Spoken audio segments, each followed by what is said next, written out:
Magandang gabi, Muntinlupa. Buhay pa ba tayo, mga Duterte? So, una sa lahat ay pinapasalamatan ko ang Panginoong May Kapal na nandito tayo ngayong gabi nagkakaisa sa rallying ito ng PDP na pinamumunuan ng ating Tatay Digong, pero wala dito sa atin. Sigaw tayo ng PDP! Duterte! So, magandang gabi ulit, Muntinlupa. Parang hindi bagay yung pangalang Muntinlupa. Siguro, malawak na lupa, no? Kailangan natin kasi hindi na tayo magkasya dito. Marami pang tao sa labas. So, sorry na lang, no? Kasi hindi tayo papayagan ng mga authorities kasi over capacity. However, nagpapasalamat kami sa lahat na nandirito ngayong gabing ito, no?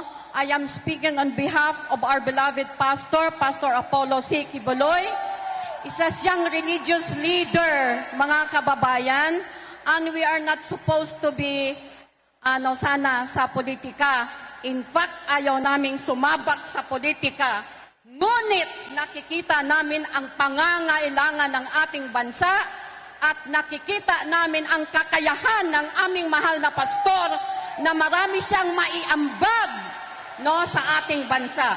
So nakita ninyo, number one doon, mga kababayan, ang naranasan naming pang-aapi, pang-aaboso.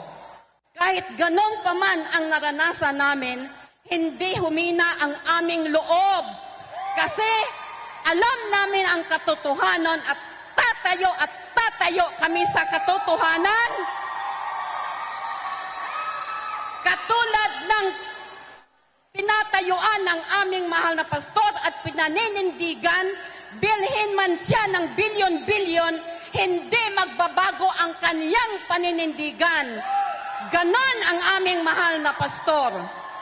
Alam ko, mayroon pang maraming mga lingering thoughts, no, dyan sa inyo, no, about sa aming mahal na pastor. Kasi ngayon, nandun siya, kinulong nila siya. Kasi sabi, rapist, ganito, ganyan, nag-abuse sa mga babae, ganito, ganyan. Nandito kami, ako, wala yung kasama kong isa at wala si Atty. Torion. No? Naninindigan kami at kami nagsasalita. This is not self-serving. No? Na kung nandyan ako kay pastor, siyempre, this is not self-serving.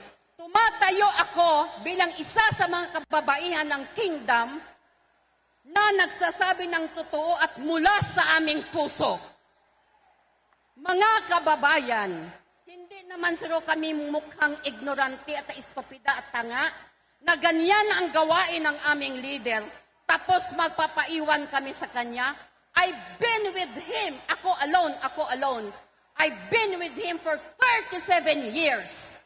At hindi lang ako nakipagtrabaho sa kanya at a distance. I've been working with him up close. Kaya kilala ko siya. Kahit hindi man ninyo kilala, ako na ang nagpapakilala sa inyo sa kanya. Naninindigan ako sa katotohanan at naniniwala kaming anuman ang kapagsubukang aming dinaanan for 37 years with him, hindi magbabago ang aming pananampalataya sa Panginoong Diyos. At hindi din kami nawawalan ng pag-asa na itong ating bansa ay pupunta sa walang direksyon. Alam namin, marami pang Pilipinong matutuwid ang puso. At tatayo sa katotohanan, hindi matatakot, hindi madadala ng pera, hindi madadala ng pananakot o pang-aapi. Kaya yan, ini-introduce namin sa inyo ang aming mahal na pastor. Itatapon man siya at itatapon sa putik, lilitaw at lilitaw pa rin ang kalinisan ng kanyang puso at ang intensyon niya sa ating bansa. Hindi kayang bilhin ang prinsipyo ng aming mahal na pastor. Yon ang masasabi ko sa inyo. Nandito tayo ngayon as one Filipino. I am not talking to you about religion. This is not an issue of religion.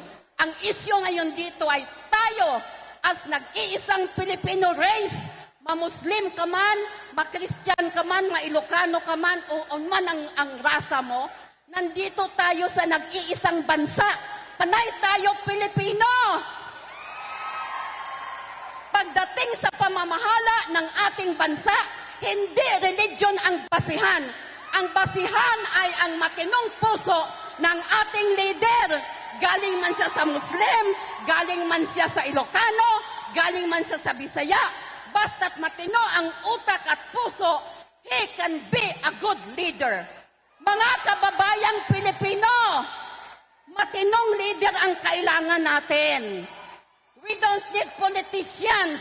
We need leaders that will guide us towards progress and development. Mga kababayan, sasabihin ko sa inyong totoo. Kami, we are a religious group. Namumuhay kami ng mapayapa. Pero siguro, hindi lang siguro, alam naman natin na ang lahat ng nangyari, may dahilan ang Ama sa Langit. So, we cannot but help, but also get involved in politics. Although we know that politics is marupit. Malupit ang politika. Ang mabuti, gagawing masama. Ang masama, tatakpan ng pera para magawing mabuti. Mga kababayan sa Pilipinas, lahat ng isyong nangyayari ngayon, no? Mga isyu sa bigas, mga isyu sa kakulangan ng karsada, kakulangan ng paaralan, kakulangan ng etc. Ang bottom line nitong lahat is because of corruption. Agricultural land tayo. Bakit tayo naghihikasos? Ang mahal-mahal ng ating bigas. Yet we are an agricultural country. Nandito pa sa atin noon ang International Rice Research Institute. Yang mga kapitbahay natin mga Asyano, nandito noon nag-aaral sa atin. Bakit tayo mga kababayan na iwanan nila? Tayo ang nag-aangkat ng bigas sa kanila. Bakit? The issue is because of corruption. Yun lang. Oh. Bakit ang mga politiko natin, wala na silang 2020 vision? Bakit hindi nila makita ang tamang landas at ang tamang pangangailangan ng ating bansa? Why? Because of greed of power and because of greed of money. Kahit mayaman na, as if they cannot have enough of that money. It's very corrosive, that money. At ibibigay mo sa kamay ng mga irresponsable. Mga kababayan, sabihin ko sa inyong totoo, we need leaders na matino ang utak at ang puso. Naintindihan natin? Mga kababayan, magising na tayo. Medyo may mga edad na yung nandito. Maybe kayo ang mga nanay ng pamamahay ninyo o tatay. Tayo ang magiging example sa ating anak. Ngayon, malapit ng May 12. Nasa kamay natin ang kinabukasan ng ating bansa. Nasa kamay ninyo ang kinabukasan ng inyong mga apo, mga anak. Bigyan ninyo sila ng matinong leader. Huwag kayong padadala sa ayuda. 5,000 ayuda. That is only good for one day. What we need, mga kababayan, is a good support from the government, a leader that will usher us towards progress and development. Yun ang kailangan natin. Kaya si Pastor, hate talaga niya ang korupsyon. Sabihan ko sa inyong totoo, kami leader din kami sa aming grupo. Ang isang palaging nire-remind ni Pastor sa amin is this: huwag talaga kayong padadala sa pera. Ano man yung pera? Pag nasa kamay ninyo, ayusin ninyo, ilagay ninyo sa tama. Do not covet kung ano yung nasa iyo. Kaya nakita ninyo, umunlad kami kasi every single centavo na blessing ng Ama sa amin, nakalagay kung saan dapat ilagay. So mga kababayang Pilipino, nakikinig kayo? Magising na kayo! Hindi ito laban ng tribo sa tribo. Laban ito ng katinuan at alam na ninyo, ayaw kong banggitin.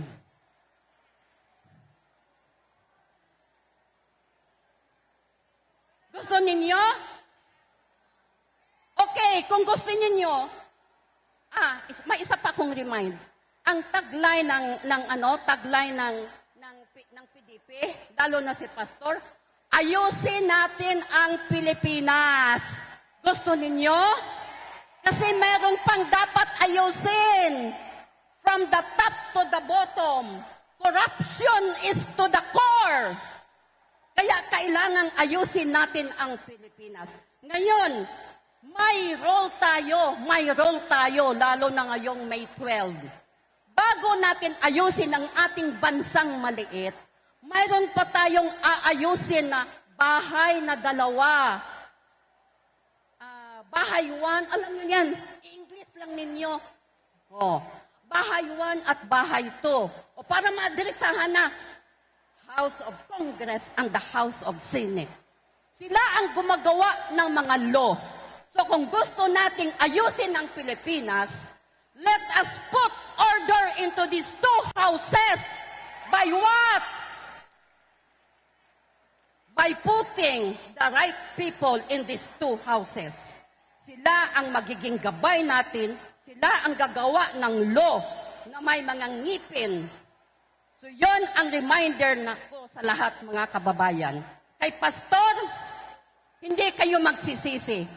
Pag siya'y nanalo, he is not the senator of the KOGC. He is your senator. He is the senator of those who voted and did not vote for him because he is the senator of the Philippines, not the senator of the KOGC. Yan ang at kung manalo siya, itong garanti namin sa inyo, ni isang singkong duling, walang papasok sa kaban ng kingdom.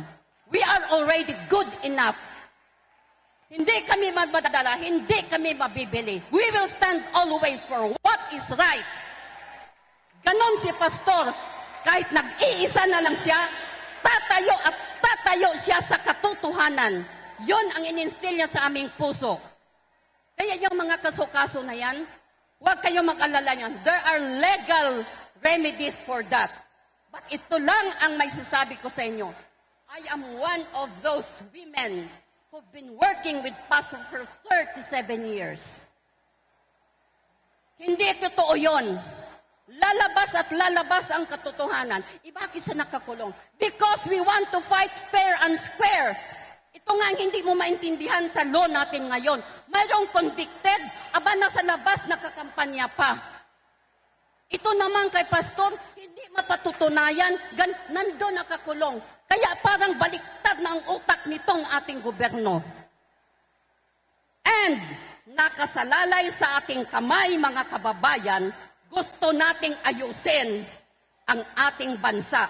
Maawa kayo sa inyong mga anak, sa future ng inyong anak, sa future ng inyong apo, sa future ng ating bansa.